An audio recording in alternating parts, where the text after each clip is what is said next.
Rien ne peut sauver mon âme, rien que le sang de Jésus.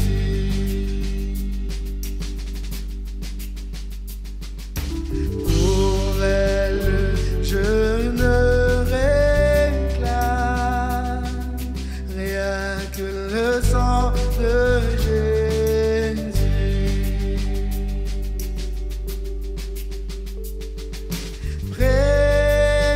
Précieux sang de l'agneau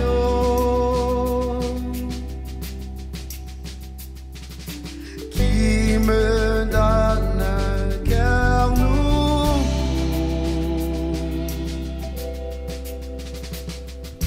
Rien d'autre je ne veux plus. Rien que le sang de Jésus.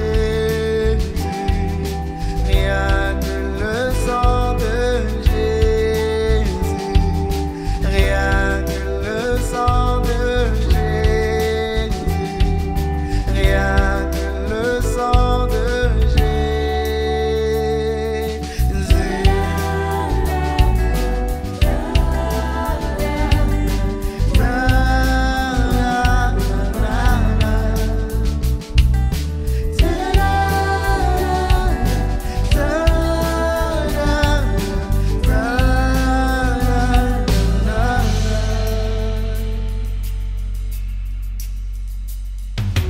Rien ne peut sauver mon âme, rien que le sang de Jésus.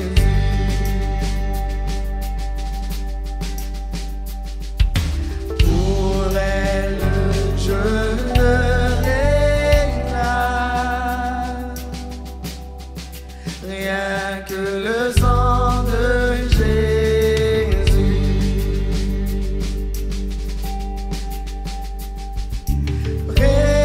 Précieux sang de l'agneau qui me donne un cœur nouveau.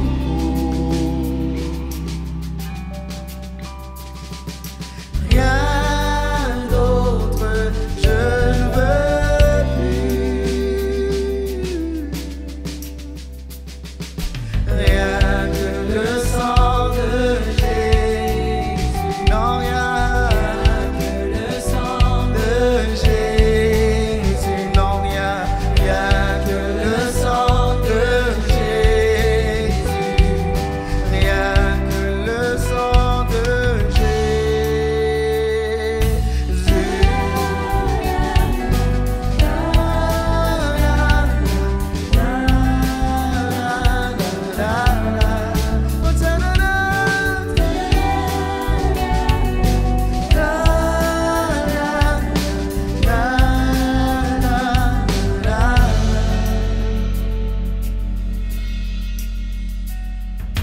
Pour mon pardon, je ne vois rien que le sang de Jésus.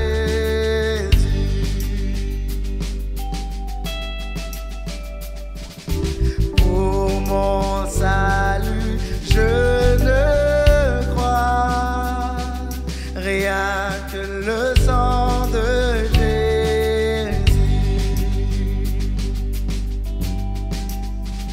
Chantons précieux sang de l'agneau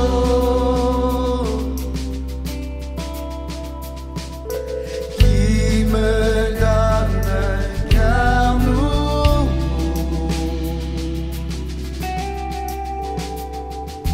Rien d'autre je ne veux plus. Rien que le sang de Jésus. Rien que le sang de Jésus. Rien que le sang de Jésus. Non, rien que le sang de Jésus. Rien que le sang de Jésus.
Bonsoir à tous frères et sœurs et bienvenue pour cette étude biblique, cette deuxième étude sur l'épître aux Romains du thème « Soyez justes ».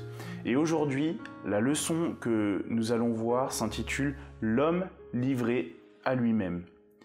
Et on va étudier de Romains chapitre 1 verset 18 jusqu'à chapitre 3 verset 20. Il y a beaucoup de versets, donc accrochez-vous, concentrez-vous et nous allons pouvoir commencer. Nous allons prier d'abord que le Seigneur intervienne et qu'il puisse toucher nos cœurs et nous parler. Amen. Seigneur Jésus, merci encore pour ta grâce et pour ton amour. Merci encore, Seigneur Jésus, de nous permettre de nous réunir tous ensemble, Seigneur Jésus, bien que séparés dans nos maisons. Seigneur Jésus, puisses-tu encore, Seigneur, intervenir là où nous sommes, Seigneur, manifester ta présence, venir nous bénir, venir nous parler, ouvrir nos cœurs et nos pensées, notre intelligence, afin que nous puissions recevoir pleinement ta parole, Seigneur Jésus. Ce que l'apôtre Paul a voulu enseigner aux Romains, Seigneur, que nous puissions l'apprendre ce soir, Seigneur Jésus, et voir à quel point l'homme est coupable, qu'il est pécheur, que nous puissions nous en rendre compte, Seigneur Jésus, pour mieux revenir à toi. Seigneur Jésus, nous remettons tout cela entre tes mains, en ton nom précieux, je te prie. Amen. Amen, amen. Donc comme nous l'avons dit la semaine dernière lors de l'étude, le thème de l'épître aux Romains, c'est la justice de Dieu. Et donc dans cette épître, on retrouve beaucoup de notions sur le thème de la justice. On entend beaucoup parler de culpabilité, de peine, de sentence. On entend parler de jugement, de grâce, de vérité.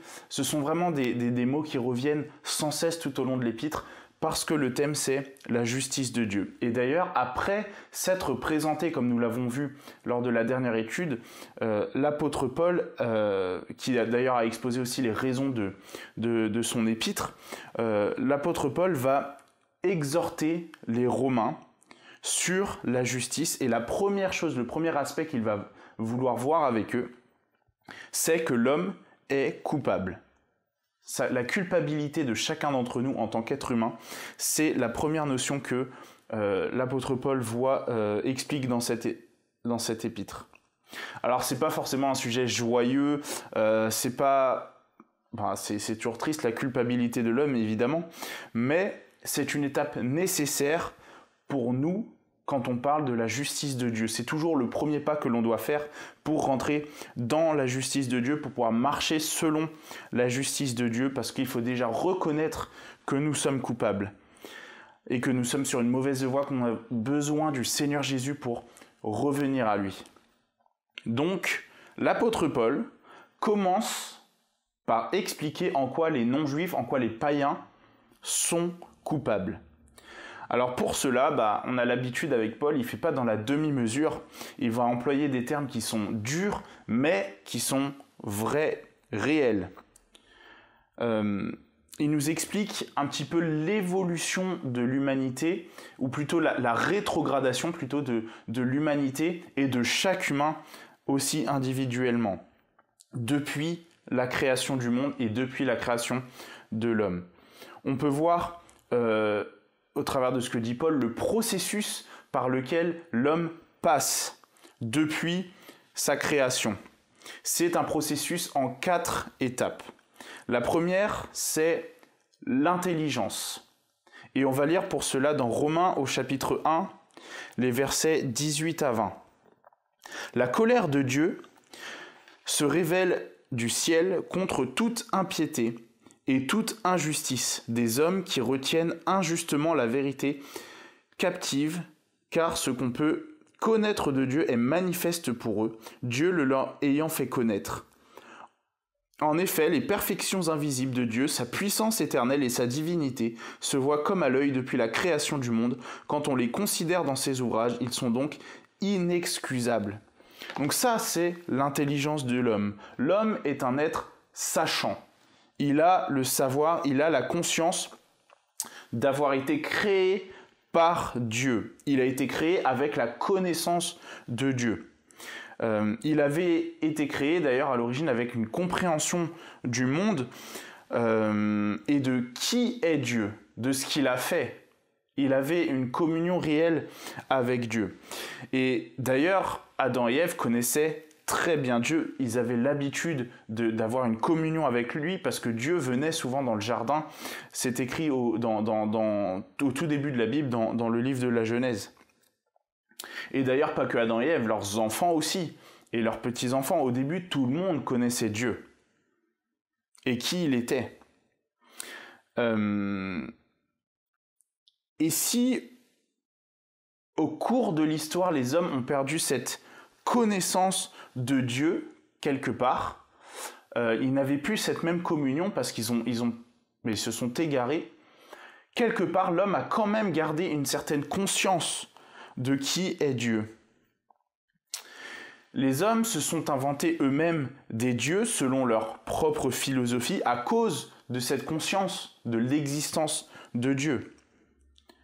Dieu fait partie intégrante de l'humanité depuis la création du monde et de l'homme. Même si effectivement il y a des croyances aujourd'hui telles que l'humanisme, telles que l'athéisme ou l'agnostisme ou d'autres croyances de ce genre qui continuent de grandir et à prendre en importance dans le monde, les gens qui pensent et qui croient à l'existence d'un être supérieur est toujours majoritaire. L'humanité est toujours croyante et l'humanité a toujours encore aujourd'hui cette conscience de l'existence de Dieu. Tout ce qui est dans la nature nous le montre. Tout ce qu'on voit autour, ça montre la grandeur de Dieu. Tout est un témoignage de l'existence de Dieu. On le voit dans Psaume chapitre 19, verset 2, que les cieux racontent la gloire de l'Éternel et l'étendue manifeste l'œuvre de ses mains. Et si effectivement certains hommes peuvent concevoir qu'une horloge aussi complexe que l'univers ait pu être créée sans horloger, sans Dieu, l'humanité dans sa globalité se rend bien compte que pour pouvoir avoir une horloge aussi précise, il faut qu'il y ait cet horloger qui est Dieu. Une horloge aussi parfaite ne peut pas se créer toute seule. Et les hommes qui connaissaient la vérité n'ont pas reçu cette vérité pleinement au tout début avec Adam et Ève. Et à cause de ça, ils ont rejeté cette vérité, ils ont rejeté Dieu pour nourrir leur conscience avec des mensonges. Et ça, c'est la deuxième étape du processus de la rétrogradation de l'homme. L'ignorance, et on va lire dans Romains chapitre 1, versets 21 à 23.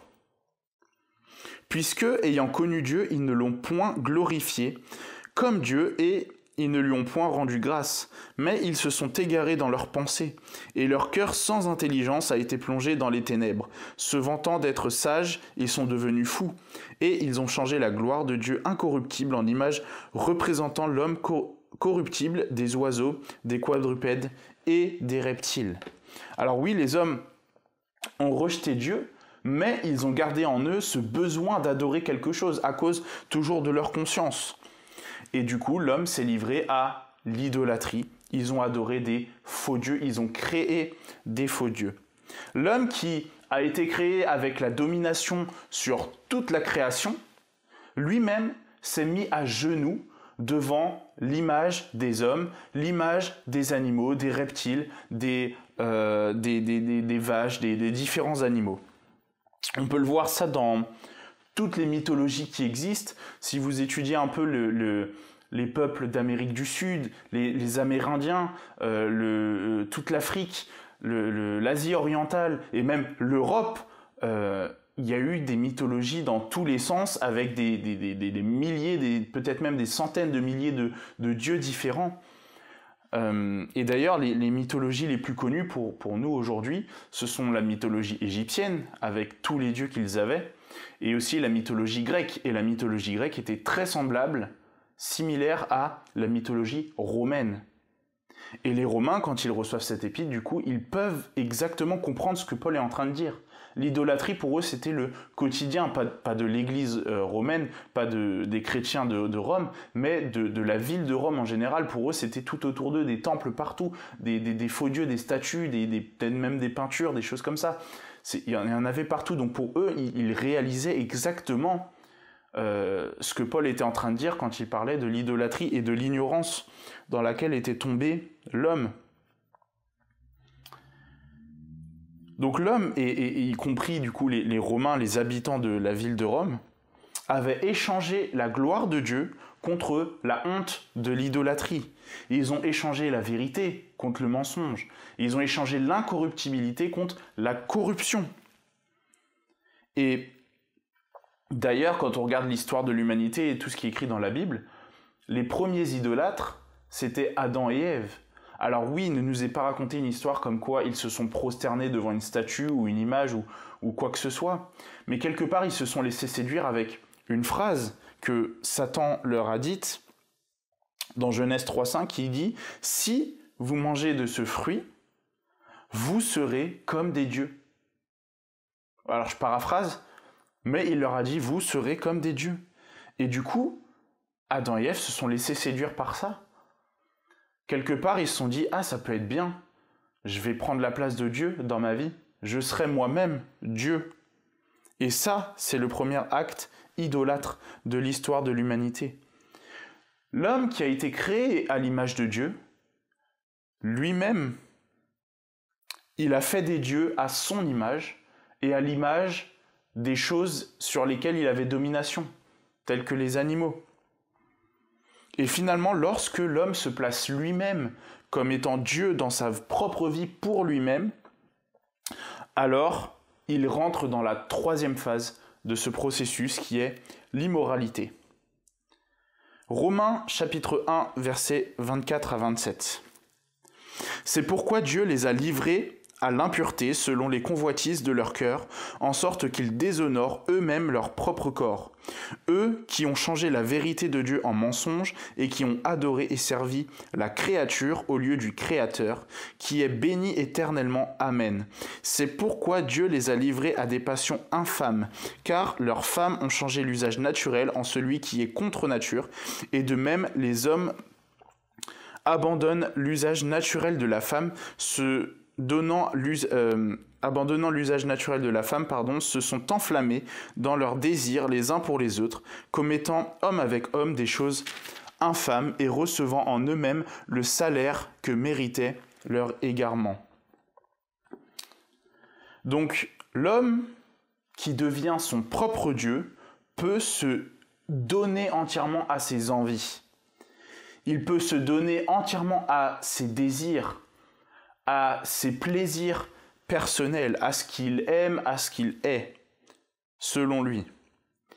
Et ici, Paul parle clairement de l'homosexualité, qui est un exemple des choses que l'homme peut faire lorsqu'il se livre à lui-même, lorsqu'il se laisse vivre comme il le souhaite. Dieu n'est plus juste remplacé à ce moment-là, Dieu est totalement évincé de la vie de l'homme, directement. Et d'ailleurs, c'est pour cette raison que Satan dit à Ève, lorsqu'il veut la faire manger le fruit, qu'il serait comme des dieux. Parce que ici, il est en train d'essayer de leur faire manger le fruit de l'arbre de la connaissance du bien et du mal. Donc, par la désobéissance, Satan savait que l'homme redéfinirait lui-même ce qui est bien et ce qui est mal.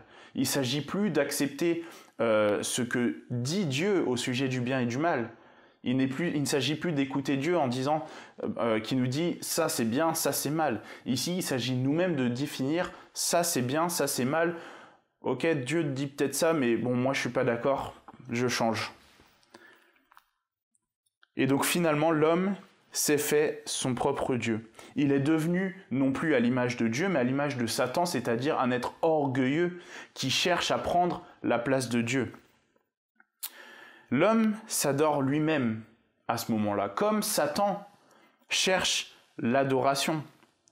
Satan d'ailleurs obtient même cette adoration par un moyen détourné qu'on appelle l'idolâtrie. À chaque fois qu'un homme se prosterne devant un faux Dieu, ou se prosterne devant lui-même, ou devant autre chose que Dieu, finalement il se prosterne devant Satan. Donc Satan obtient l'adoration par l'idolâtrie, et quiconque n'adore pas Dieu adore Satan. Il n'y a pas de choix là-dedans, c'est comme ça. C'est pas moi qui décide d'adorer Dieu ou Satan ou autre chose. C'est soit j'adore Dieu, soit j'adore Satan. Il n'y a pas de choix, c'est comme ça. Et finalement, c'est à ce moment-là que la colère de Dieu va se manifester, alors que l'homme est immoral.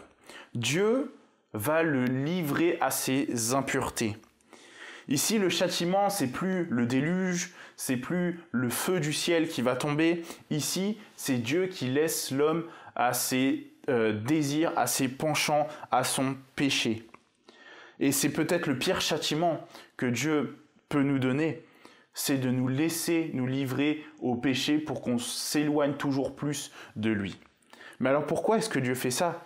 Parce que Dieu aime tellement les hommes que quelque part il espère que en touchant le feu du péché, ils vont se dire « Ah non, ça brûle, ça fait mal, Seigneur, aide-moi ». Comme un enfant qui va toucher quelque chose de chaud, va se brûler, va revenir voir sa maman pour venir dans ses bras, avoir une certaine consolation. C'est ce que Dieu espère.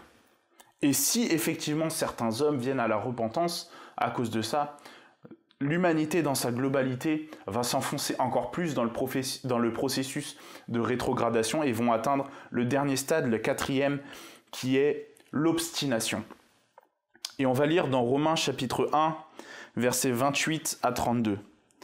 Comme ils ne se sont pas souciés de connaître Dieu, Dieu les a livrés à leur sens réprouvé, pour commettre des choses indignes, étant remplis de toute espèce d'injustice, d'impureté, de méchanceté, de cupidité, de malice, pleins d'envie, de meurtre, de querelles, de ruse, de malignité, rapporteurs, médisants, impies, arrogants, hautains, fanfarons, ingénieux au mal, rebelles à leurs parents, dépourvus d'intelligence, de loyauté, d'affection naturelle, implacables, sans miséricorde. Eh bien, qu'ils connaissent le jugement de Dieu, déclarant dignes de mort ceux qui commettent de telles choses. Non seulement ils les font, mais ils approuvent ceux qui les font.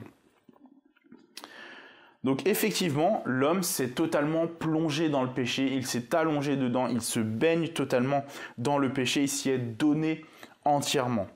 Et ici, Paul cite 23 péchés.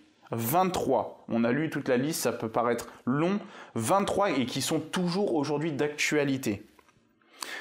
Et plus que ça d'ailleurs, c'est pas juste l'homme se baigne dans le péché, ici l'homme approuve cela. On a vu, l'homme redéfinit le bien et le mal à sa guise.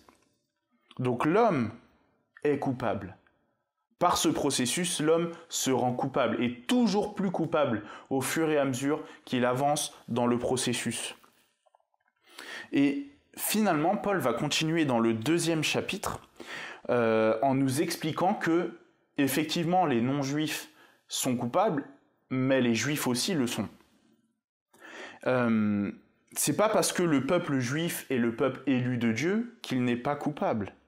C'est pas parce que le peuple juif sont les descendants d'Abraham, Isaac et Jacob avec qui Dieu a fait une alliance que les juifs ne sont pas coupables. On voit qu'il s'adresse aux Juifs, d'ailleurs, dans le verset 17 du chapitre 2, on va le lire au fur et à mesure, mais on peut se poser la question, comme Paul a déjà montré que l'homme est coupable, pourquoi est-ce qu'il s'arrête sur le peuple juif pour montrer encore qu'ils sont coupables ? Eh bien, tout simplement parce que les Juifs, eux, refusaient d'accepter, de reconnaître leur culpabilité. Et c'est pour ça que les Juifs, finalement, pendant des siècles, ont persécuté tous leurs prophètes qui les avertissaient de leur mauvaise conduite, de leur idolâtrie. C'est pour ça qu'ils ont crucifié Jésus, qui était le Messie venu les sauver de leurs péchés, justement. Mais les Juifs ne voulaient pas être sauvés de leurs péchés parce qu'ils étaient, pour eux, pour la plupart, innocents. Eux, ce qu'ils voulaient, c'était régner sur terre. C'était tout ce qui leur importait. C'était pas mettre leur culpabilité devant leurs yeux. Alors du coup, Paul va apporter 4 chefs d'accusation contre les Juifs. La première accusation, c'est les Juifs condamnent les païens. Il les accusait de cela. Dans Romains chapitre 2, versets 1 à 3.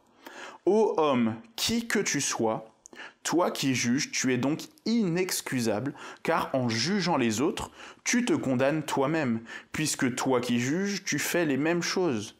Nous savons en effet que le jugement de Dieu contre ceux qui commettent de telles choses est selon la vérité. Et penses-tu, ô homme, qui juge ceux qui commettent de telles choses et qu'il est fait que tu échapperas au jugement de Dieu ?» Donc, dans tout ce qu'on a vu, dans le premier chapitre, quand Paul va accuser et montrer la culpabilité des non-juifs, certainement que les juifs, eux, l'auraient félicité pour ça. Parce que les juifs avaient l'habitude, ils méprisaient les païens. Vraiment, au plus haut point. Les païens, ils avaient souvent une insulte qui était chien de païen. C'est très fort. Et vraiment, ils les méprisaient au plus haut point. Et donc, du coup, ils étaient prompts à montrer du doigt les païens et leurs péchés. Regardez les païens ceci, regardez ces païens cela, regardez ce qu'ils font, ce qu'ils disent. Et d'ailleurs, même tout au long des évangiles, on voit alors que les Juifs étaient toujours prompts à condamner, même d'ailleurs des gens qui étaient dans leur propre peuple, mais qui péchaient. Ils étaient prêts à lapider une femme adultère, alors qu'eux-mêmes n'étaient pas sans péché. Ils étaient prêts à humilier des gens parce qu'ils avaient péché. Ils étaient prêts et prompts à le faire. Et d'ailleurs, ce n'étaient pas les seuls qu'ils méprisaient. Les Juifs méprisaient même les Samaritains, qui étaient un peuple mixte entre des païens et des Juifs. Ils n'étaient pas 100% juifs, donc pour eux, les Samaritains ne méritaient rien du tout, ils ne faisaient pas partie du peuple juif, rien du tout. On ne voulait pas avoir affaire avec eux. Et ils les rejetaient. Finalement, les Juifs pensaient être supérieurs, ils pensaient même être protégés du jugement de Dieu parce qu'ils étaient le peuple élu de Dieu. Ils vivaient selon leur orgueil et selon leur religiosité. On voit tous les pharisiens qui étaient là dans les évangiles qui étaient totalement religieux, qui vivaient selon le regard de l'autre. Alors Paul voulait leur montrer leur culpabilité. Parce que finalement, ils n'étaient pas si différents des païens que ça. Ils commettaient les mêmes péchés, la même idolâtrie. Le deuxième chef d'accusation, c'est les Juifs considéraient que les bénédictions de Dieu, ils les considéraient comme un passe-droit. On va lire dans Romains chapitre 2, les versets 4 à 11. « Ou méprises-tu les richesses de sa bonté, de sa patience et de sa longanimité, ne reconnaissant pas que la bonté de Dieu te pousse à la repentance, mais par ton endurcissement et par ton cœur impénitent, tu t'amasses un trésor de colère pour le jour de la colère et de la manifestation du juste jugement de Dieu, qui rendra à chacun selon ses œuvres, réservant la vie éternelle à ceux qui, par la persévérance à bien faire, cherchent l'honneur, la gloire et l'immortalité. Mais l'irritation et la colère à ceux qui, par esprit de dispute, sont rebelles à la vérité et obéissent à l'injustice, tribulation et angoisse sur toute âme d'homme qui a fait le mal, sur le juif premièrement, puis sur le grec, gloire, honneur et paix pour quiconque fait le bien, pour le juif premièrement, puis pour le grec, car devant Dieu, il n'y a point d'acception de personne. Dieu, effectivement, avait fait alliance avec Abraham, Isaac et Jacob. Il avait promis de les bénir et de bénir toute leur descendance. Et il l'a fait parce que les promesses de Dieu ne s'éteignent jamais. Il continuait de le faire et il continue encore aujourd'hui à le faire. La parole de Dieu ne s'éteint pas, elle demeure éternellement. Donc, ces promesses sont toujours accomplies et elles l'étaient toujours à l'époque de l'apôtre Paul. Donc, le juif était finalement tellement béni qu'il pensait que Dieu les approuvait. À cause des bénédictions qu'ils recevaient de Dieu, ils pensaient que Dieu les approuvait dans leur mode de vie et leur mode de fonctionnement. Mais laissez-moi vous dire que ça, c'est un des plus gros mensonges que l'ennemi a mis en place. Ce n'est pas parce que je suis béni que Dieu approuve mon mode de vie. Dieu peut me bénir quand il le souhaite. La pluie tombe sur les justes et sur les injustes. Mais pourtant, ça ne veut pas dire que Dieu m'approuve. On ne peut pas se baser sur nos bénédictions pour dire Dieu m'approuve, Dieu aime comment je vis, Dieu aime la direction que je prends dans ma vie. Si Dieu me permet de faire tout ça, si ces portes-là sont ouvertes, c'est parce que c'est la volonté de Dieu. Non, non, non. Ça ne marche pas comme ça. Pas du tout. Dieu bénit parce qu'il est bon. Dieu bénit parce qu'il l'a promis dans sa parole. Nous aussi, on est bénis à cause des promesses de Dieu. Nous ne manquerons de rien. Le Seigneur va nous bénir. Ce sont des promesses qu'on trouve dans la parole de Dieu. Mais je peux être l'homme le plus béni de Dieu du monde, tout en étant l'homme le plus loin de Dieu.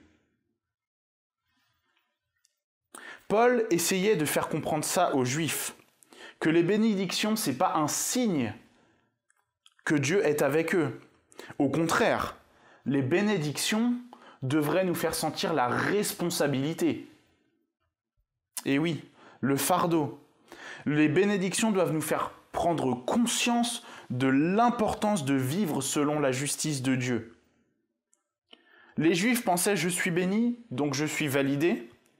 Mais Dieu, lui, veut que l'on pense plutôt « je suis béni, donc je vais vivre comme il plaît à Dieu ». C'est pas du tout la même chose. Alors oui, c'est vrai, on est sauvé par grâce. On n'est pas sauvé par les œuvres. Et ici, Paul n'est pas en train de dire le contraire. Ici, effectivement, on est bien sauvé par grâce, mais on est aussi jugé par nos œuvres. Sauvé par grâce, mais jugé par les œuvres. Ça, c'est une réalité biblique. Judas, dans les évangiles, lui, a éprouvé des remords sur sa trahison de Jésus, mais le caractère de Judas, ça a été la désobéissance. Le caractère de sa vie entière, c'était la désobéissance. Pourquoi ? Parce qu'on retient de Judas la trahison. Alors que David, lui, a fait des grosses fautes, meurtre, adultère. Mais on retient le caractère de la vie de David, c'est une vie qui plaît à Dieu, malgré ses fautes. Pourquoi ? Parce que David aimait Dieu et qu'il vivait dans l'obéissance de Dieu. Il vivait dans la repentance. Et donc ça, c'est un chef d'accusation que Paul portait sur les Juifs. Et il continue un petit peu dans cette lancée avec le troisième chef d'accusation, c'est-à-dire les Juifs pensaient que la loi qu'ils avaient, que Dieu leur avait donnée, montrait un traitement de faveur de la part de Dieu. Et là, on va lire une bonne portion d'écriture dans Romains chapitre 2, versets 12 à 24. « Tous ceux qui ont péché sans la loi périront aussi sans la loi, et tous ceux qui ont péché avec la loi seront jugés par la loi. Ce ne sont pas en effet ceux qui écoutent la loi qui sont justes devant Dieu, mais ce sont ceux qui la mettent en pratique qui seront justifiés. Quand les païens, qui n'ont point la loi, font naturellement ce que prescrit la loi, ils sont, eux qui n'ont point la loi, une loi pour eux-mêmes. Ils montrent que l'œuvre de la loi est écrite dans leur cœur, leur conscience en rendant témoignage et leurs pensées s'accusant ou se défendant tour à tour. C'est ce qui paraîtra au jour où, selon mon évangile, Dieu jugera par Jésus-Christ les actions secrètes des hommes. Toi qui te donnes le nom de juif, qui te repose sur la loi, qui te glorifie de Dieu, qui connaît sa volonté, qui apprécie la différence des choses, étant instruit par la loi, toi qui te flattes d'être le conducteur des aveugles, la lumière de ceux qui sont dans les ténèbres, le docteur des insensés, le maître des ignorants, parce que tu as dans la loi la règle de la science et de la vérité. Toi donc qui enseignes les autres, tu ne t'enseignes pas toi-même. Toi qui prêches de ne pas dérober, tu dérobes. Toi qui dis de ne pas commettre adultère, tu commets adultère. Toi qui as en abomination les idoles, tu commets des sacrilèges. Toi qui te fais une gloire de la loi, tu déshonores Dieu par la transgression de la loi, car le nom de Dieu est à cause de vous blasphémés parmi les païens, comme cela est écrit. Paul ici est clair. Ils ont la loi pour les enseigner la voie à suivre. Et justement, ils ne devraient pas se sentir ils sont privilégiés d'avoir la loi, effectivement, mais au contraire, ils devraient sentir davantage de responsabilité parce qu'ils ont la loi, parce qu'ils sont enseignés sur ce qui est bien et ce qui est mal. Ils devraient mettre en pratique la loi plutôt que juste la lire, plutôt que juste la connaître. Et finalement, quand les Juifs pêchent, ils sont encore plus coupables aux yeux de Dieu que ceux qui n'ont pas la loi, que les païens.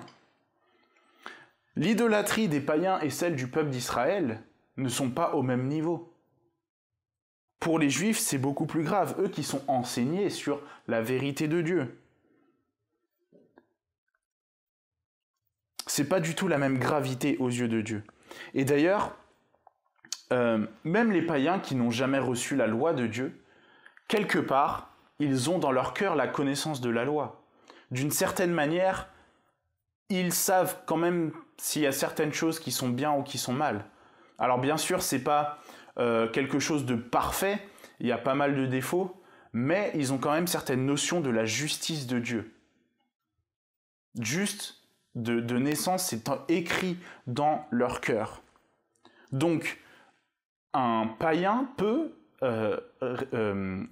agir selon la justice de Dieu, de par le fait qu'il a dans son cœur la loi de Dieu et les voies de Dieu. Et il peut se trouver être mieux qu'un juif qui, lui, a effectivement la loi de Dieu dans son cœur, parce que c'est un homme, mais également qui a reçu la loi de Dieu, qui a les tables de la loi et qui a tous les livres de l'Ancien Testament, qui, lui, va commettre un péché, malgré les enseignements qu'il a reçus. Donc les païens et les juifs ne sont pas au même niveau. Alors c'est pas parce que les juifs possèdent la loi qu'ils sont innocents, qu'ils sont privilégiés par rapport à la justice de Dieu.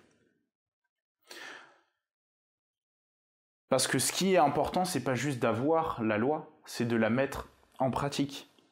Quand on regarde, Rahab dans la Bible était une prostituée, elle n'était pas juive, mais quelque part elle a trouvé grâce aux yeux de Dieu. Et grâce à l'histoire de Rahab, David a pu naître. A l'inverse, Saül, lui, était juif et a été enseigné selon la loi. Saül était un beau et grand juif. Il avait l'onction de Dieu. Il aimait Dieu au début. Mais il s'est perdu à cause de son orgueil. Sachez que, effectivement, nos œuvres ne nous sauvent pas, mais nos œuvres activent ou désactivent la grâce de Dieu dans nos vies. Effectivement, on est sauvé par grâce, mais en fonction de nos œuvres, on s'aligne à la grâce de Dieu ou pas. Et donc le dernier chef d'accusation que Paul a porté sur les Juifs, parce que les Juifs aimaient la loi, ils l'aimaient d'ailleurs tellement, la loi, qu'il les condamnait à cause des mauvaises œuvres qu'ils faisaient. Il porte ce dernier chef d'accusation pour bien enfoncer le clou. Les Juifs considéraient la circoncision qui vient de la loi comme étant un signe suffisant de leur séparation d'avec le monde. Romains chapitre 2, versets 25 à 29. La circoncision est utile si tu mets en pratique la loi, mais si tu transgresses la loi, la circoncision devient incirconcision. Si donc l'incirconcis observe les ordonnances de la loi, son incirconcision ne sera-t-elle pas tenue pour circoncision? L'incirconcis de nature, qui accomplit la loi, ne te condamnera-t-il pas, toi qui transgresses, tout en ayant la lettre de la loi et la circoncision? Le juif, ce n'est pas celui qui en a les dehors, et la circoncision, ce n'est pas celle qui est visible dans la chair. Mais le juif, c'est celui qui l'est intérieurement, et la circoncision, c'est celle du cœur, selon l'esprit, et non selon la lettre. La louange de ce juif ne vient pas des hommes, mais de Dieu. Effectivement, on trouve la circoncision dans la loi, et c'est le signe que Dieu a choisi pour marquer son peuple comme étant séparé des autres peuples. C'est vraiment ce qui marque l'alliance entre Dieu et son peuple. Mais le problème, c'est que les Juifs ont pris la circoncision comme un tout. C'était pas juste un symbole. C'était devenu la loi en elle-même. Ils attachaient plus d'importance au signe physique de la circoncision que au symbole et à ce qu'implique ce symbole.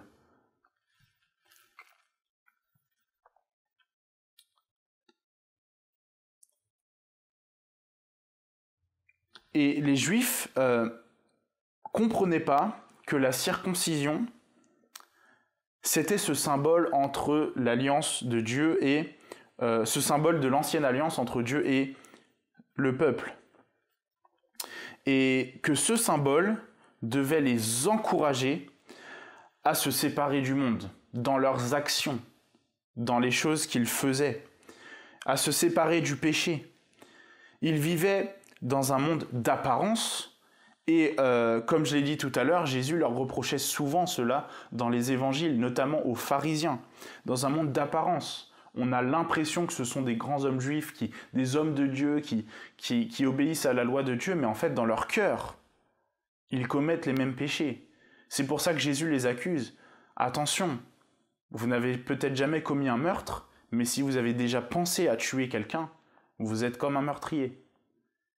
Vous n'avez peut-être jamais commis d'adultère, mais si tu as convoité la femme de ton voisin, tu as déjà commis l'adultère. Ce qui était important, c'est réellement la circoncision du cœur, symbolisée physiquement par la circoncision physique. Effectivement, les Juifs cherchaient souvent à plaire aux autres Juifs, à se valoriser entre eux. Ils cherchaient la faveur des hommes et non la faveur de Dieu. Et justement, Dieu attend de nous que nous cherchions à lui plaire à lui. Et quand on regarde, le mot juif vient de Juda, qui signifie louange. Quelle meilleure louange pouvons-nous donner à Dieu que notre vie, que notre cœur? Et finalement, on doit avoir un cœur qui plaît à Dieu. On doit faire en sorte que notre apparence s'aligne avec ce qu'il y a dans notre cœur. On ne peut pas négliger l'apparence, c'est extrêmement important. La Bible nous encourage à faire attention aux apparences, à ce à quoi on ressemble, à notre témoignage. Mais ça doit sortir de notre cœur. Et finalement, Paul résume un peu tout ce qu'il vient de dire sur la justice de Dieu dans Romains chapitre 3, versets 1 à 8. Quel est donc l'avantage des Juifs ? Ou quelle est l'utilité de la circoncision? Il est grand de toute manière, et tout d'abord en ce que les oracles de Dieu leur ont été confiés. Et quoi, si quelques-uns n'ont pas cru, leur incrédulité anéantira-t-elle la fidélité de Dieu? Loin de là. Que Dieu, au contraire, soit reconnu pour vrai, et tout homme pour menteur, selon qu'il est écrit, afin que tu sois trouvé juste dans tes paroles, et que tu triomphes lorsqu'on te juge. Mais si notre injustice établit la justice de Dieu, que dirons-nous? Dieu est-il injuste quand il déchaîne sa colère? Je parle à la manière des hommes, loin de là. Autrement, comment Dieu jugerait-il le monde? Et si, par mon mensonge, la vérité de Dieu éclate davantage pour sa gloire, pourquoi suis-je moi-même encore jugé comme pécheur? Et pourquoi ne ferions-nous pas le mal afin qu'il en arrive du bien, comme quelques-uns qui nous calomnient, prétendent que nous le disons? La condamnation de ces gens est juste. Donc Dieu, son résumé c'est ça, Dieu ne fait pas de favoritisme. Le seul privilège que le juif a, c'est de posséder la loi, mais ce privilège les rend davantage responsables vis-à-vis de leurs actions, de leurs œuvres. Et ils sont donc plus coupables lorsqu'ils désobéissent. Dieu n'abandonne pas son peuple. Jamais. Dieu est fidèle. Quoi qu'il arrive, je peux être le plus infidèle des hommes. Je peux trahir Dieu un nombre incalculable de fois. Dieu reste fidèle. Et malgré toutes ces fautes, le peuple d'Israël a toujours expérimenté la fidélité de Dieu.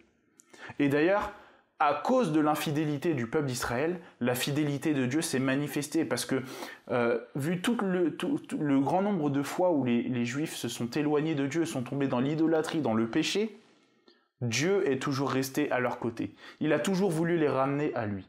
Et c'est en ça que Dieu prouve sa fidélité.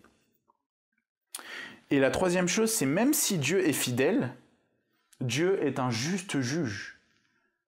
Il n'y a rien que je puisse faire pour éviter le jugement de Dieu, si ce n'est vivre en accord avec sa justice, avec sa grâce.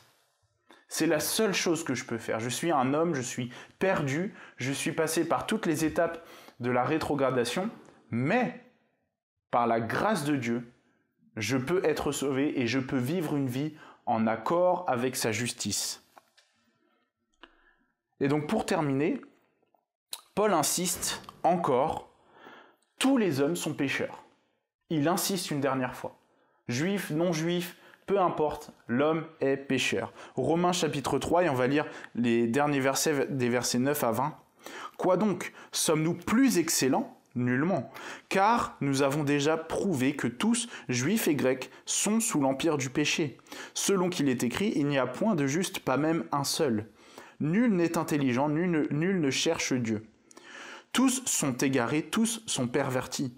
Il n'en est aucun qui fasse le bien, pas même un seul. Leur gosier est un sépulcre ouvert. Ils se servent de leur langue pour tromper. Ils ont sous leurs lèvres un venin d'aspic. Leur bouche est pleine de malédiction et d'amertume. Ils ont les pieds légers pour répandre le sang. La destruction et le malheur sont sur leur route.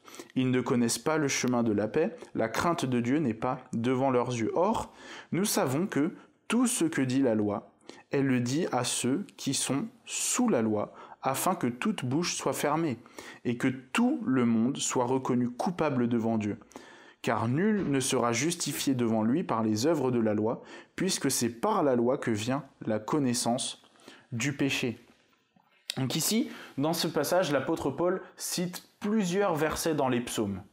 Il en cite plusieurs, donc je ne vais pas tous les faire, mais la première chose qu'il cite, c'est Psaume chapitre 14, des versets 1 à 3, et ça commence par « L'insensé dit en son cœur, il n'y a point de Dieu ».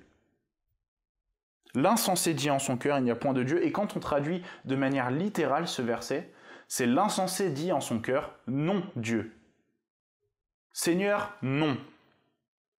Et c'est exactement ce qu'Adam et Ève ont dit à Dieu. Non, je ne t'obéirai pas. Non, je vais faire ce que je veux et je vais manger le fruit de cet arbre, même si tu me l'as interdit. Non, je n'obéirai pas au commandement que tu m'as donné. Et ici, Paul, dans toutes ses citations, il montre que Dieu condamne à la fois les œuvres, les actes, mais aussi les paroles. Parce que c'est de l'abondance du cœur que la bouche parle. Donc tout ce qui vient de notre cœur, si on le proclame, c'est pas forcément bon. Si c'est un péché, si c'est une mauvaise chose, cette chose est condamnée et fait de nous des pécheurs.